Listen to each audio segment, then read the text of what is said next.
If you were to show Rocket League to a random person on the street and ask them what they think the inspiration is behind the game, I'm guessing pretty much all of them would say that it's soccer or football. Sorry to those of you guys who aren't from America, that's just how I've, said it my entire life. So football for those of you that are in the rest of the world, I'm gonna continue calling it soccer. Now it has been argued that Rocket League is actually more like hockey than soccer. And I can respect that opinion, I can see that definitely, but I wanted to highlight the ways in which Rocket League took moves and plays and aspects directly from soccer and put them into Rocket League. Now some of these moves were purposefully added to Rocket League when they made it, and others were kind of discovered along the way. Now before we jump in though, I wanted to give you guys a little update. So a while back, I asked you guys to subscribe to my channel because I was trying to see if I could break my record of 5,000 subs in one day, and I actually got just under 9,000 subs that day. I was trying to hit 10K and I almost did, but in total I hit like 14K in those 3 days or so after I uploaded. So I wanted to try this again. I really want to see if I could hit that 10K subs in a day. It's really an awesome way that you guys can support me. If you watch my content, if you like my content, just hit the subscribe button, turn on notification. It's seriously the best way that you guys can support me, and it's completely free. Anyways, let's get into this list of 10 things that Rocket League took straight from soccer.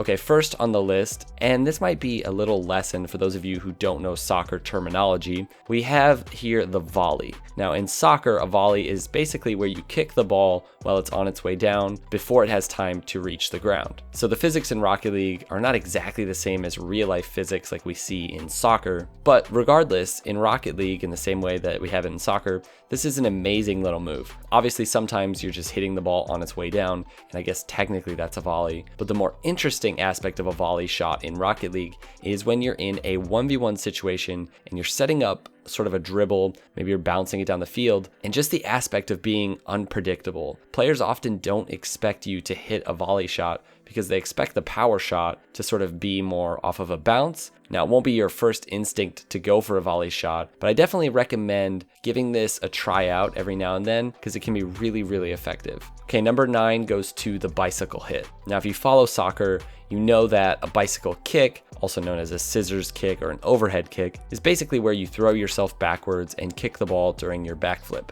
Now in Rocket League, we have basically the same move. A bicycle shot is where you flip your car backwards and hit it with the front of your car. Think of the front of your car as like your foot, and then you can kind of picture it better. Now bicycle hits are not exactly something you should be spending all of your time practicing. They're kind of cool when you're in the lower ranks, but otherwise, it's pretty much just a fun little name for something that just happens randomly in Rocket League. It's not really as strategic or impressive as when it's pulled off in soccer. Like I would compare a bicycle kick in soccer to almost something like a flick in Rocket League. So this brings us to number 8, which is the half volley. Now in soccer, this is where you kick the ball immediately after it has bounced on the ground. In Rocket League, we often call it a bounce shot. So both in soccer and in Rocket League, half volleys create lots of extra power, somewhat unexpected power, and a lot of speed on the ball. And also in both soccer and Rocket League, high-level players are able to accurately hit the ball basically where they want to off of the bounce. So in Rocket League, as in soccer, half volleys can be used to make clears, passes downfield, and even like power shots on net. K-Dop is actually one of my favorite players to watch in this regard.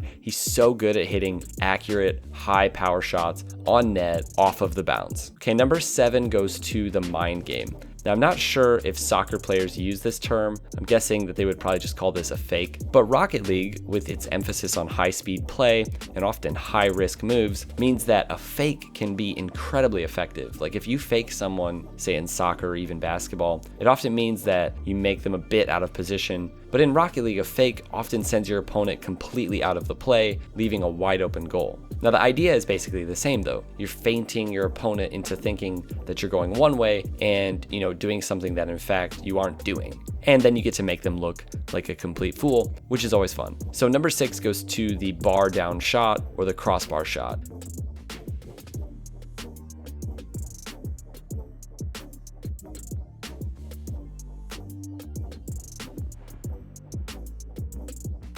So the idea is pretty simple. In soccer, you can, with some level of accuracy, depending on how good you are, kick the ball off of the crossbar into the goal intentionally. And the same is true in Rocket League, mainly because the goal is set up the same in soccer as it is in Rocket League. and it's a bit more important, I would say, to be able to hit high shots on target. Some of the best players can, with some level of consistency, hit bar down shots when needed, but in Rocket League, really the whole point is just that you're hitting high shots. Now, in Rocket League, as in soccer, it's often not so much the act of the ball bouncing off the crossbar that messes people up. It's really more just the fact that you've hit such a high shot and you've sort of had that small margin of error, and you've put it basically as high and as far away from the defender as you possibly could on your shot. All right, number 5 goes to the infield pass, or as it's often called in soccer, the cross. Now, this is a super valuable move and a type of pass in soccer that's often used. It's interesting how long it took for Rocket League players and really the Rocket League meta to understand the value of infield passing. It wasn't until,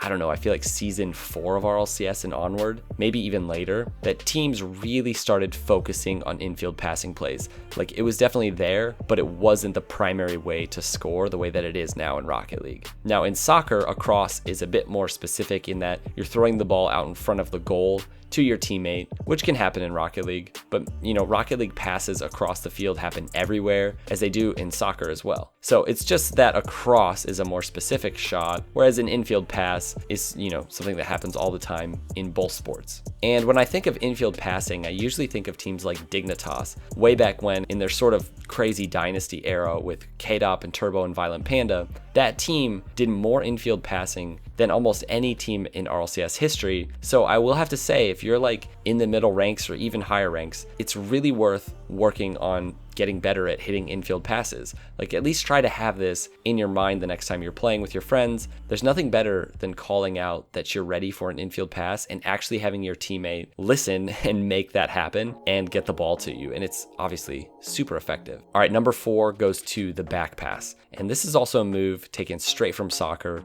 and its purpose is essentially the same. You're alleviating some of the pressure that the defense may have on you, and you're trying to throw them off a bit by sort of backing off and hitting the ball back down your field, just as kind of unexpected. Now, in Rocket League, it's a bit different because a solo play from the backfield is much more possible than in soccer. So if I roll the ball back to you in soccer and you're at midfield, you're probably just going to have to set up another pass play. But in Rocket League, if I roll the ball to you and you're pretty much all the way in the backfield and you have 100 boost, you can easily set up like a double touch or a flip reset or whatever, move of choice you have. Back passes are really great because they simultaneously throw off the defense while giving your teammate a chance to set up a really nice solo goal or even a passing play. Like, I'm just saying, I think in Rocket League, there's actually more options with the back pass than in soccer. Okay, number 3 goes to the 50-50. Now, I think there's definitely more of this in Rocket League than in soccer, but it still happens in soccer where 2 players will kick the ball at the same time, and the player with the better angle or better momentum will cause the ball to sort of squirt out past their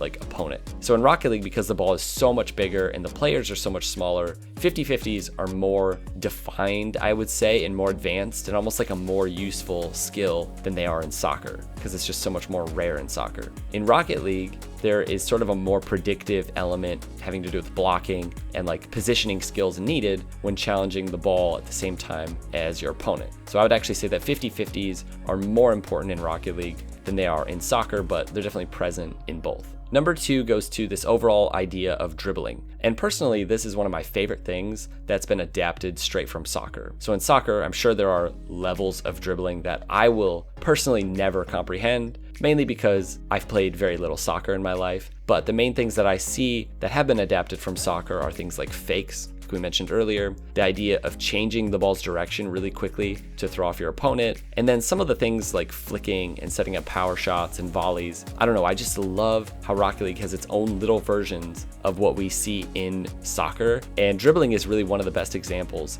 Like, Rocket League is so similar in dribbling, but yet there's these little things that are different and that are unique. All right, guys, I'm gonna throw you a curveball. By the way, curve is not something Rocket League has taken from soccer. Just saying. Anyways, I'm gonna look at something that has recently happened actually in soccer that I believe came straight from Rocket League. So we're sort of working in the opposite direction for this one, and it's actually the idea of the pinch goal. So this is something that I think originated in Rocket League and has now been taken into soccer. So this clip was trending all over Twitter. Basically, this girl sort of fell on the ball in front of the net and actually pinched the ball with her body into the goal.